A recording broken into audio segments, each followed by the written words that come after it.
समुद्री कासव ही अख्खा प्रवास करून परत अंडी द्यायला त्याच किनारपट्टीवर कशी काय येतात?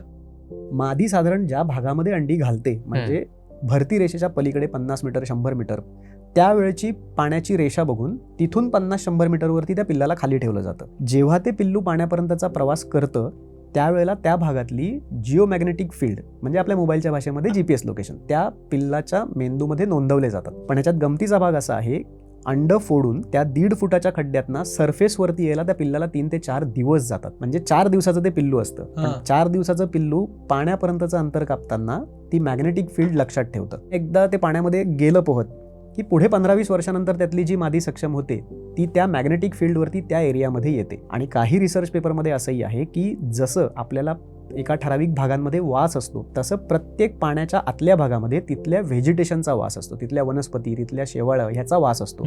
पाण्यात गेल्यानंतर ही कासवं त्या व्हेजिटेशनचा वासही लक्षात ठेवतात. तर त्याच्यामुळे आता समजा एखादी खाडी वाहते तर त्या खाडीच्या दोन्ही बाजूला जे किनारे असतील ही कासवं त्याच जवळपासच्या भागांमध्ये जाऊन अंडी घालतील. म्हणजे समजा वेळासला एखादं कासव जन्म घेतलेला असेल, ते पिल्लू पाण्यात गेलं, मोठं झालं तर ते वेळासचं कासव केळशीत जाईल किंवा पुढे हरिहरेश्वर, मारळ ह्या किनाऱ्यावर अंडी घालेल. पण ते उठून एकदम दिवेआगर किंवा दाभोळच्या किनाऱ्याला जाणार नाही. पण लहान असताना ती मॅग्नेटिक फील्ड जी लक्षात ठेवतात त्यातून ते त्या भागात येतात आणि त्या भागात आल्यानंतर ते जे व्हेजिटेशन आहे त्याचा वास लक्षात ठेवून ते त्या किनाऱ्यांवरती बाहेर पडतात.